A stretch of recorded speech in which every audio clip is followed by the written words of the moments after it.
Advocate Alpana Bhandari, Washington College of Law graduate from the US.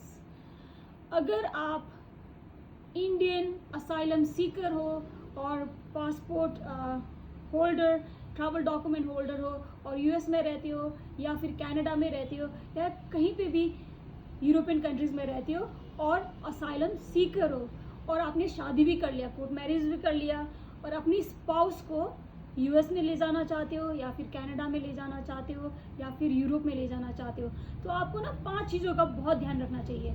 सबसे पहले क्या होता है, आपको एक्सपीरियंस और एक्सपर्ट अटर्नी और उसको लॉयर के पास जाना चाहिए और उनसे सलाह लेना चाहिए। सबसे पहले क्या होता है कि आपके पास marriage certificate, valid marriage certificate होना चाहिए, वो भी ओरिजिनल जो कोर्ट इशू करती है वो होना चाहिए।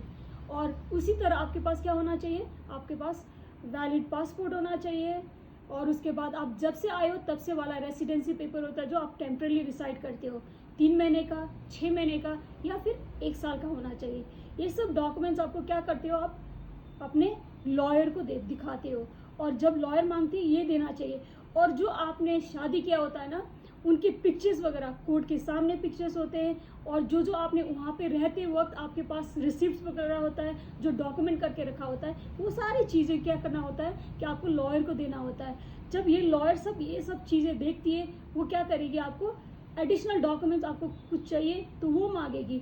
और विटनेसेस का भी बहुत इंपॉर्टेंट रोल होता है।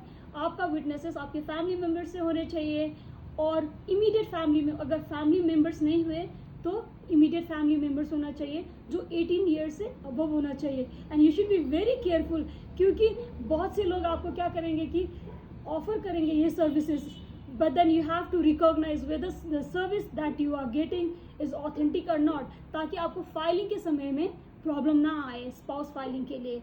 और आपका क्या हो कि जैसे फाइलिंग करोगे 1 शॉट में आपकी स्पाउस भी आ जाए। और हम इस तरह से हम ना प्रोफाइल वगैरह फाइलिंग वगैरह करते, जो फाइलिंग करने के बाद after 9 months, specially in Canada, people go and their spouses go right after the marriage within 9 months period.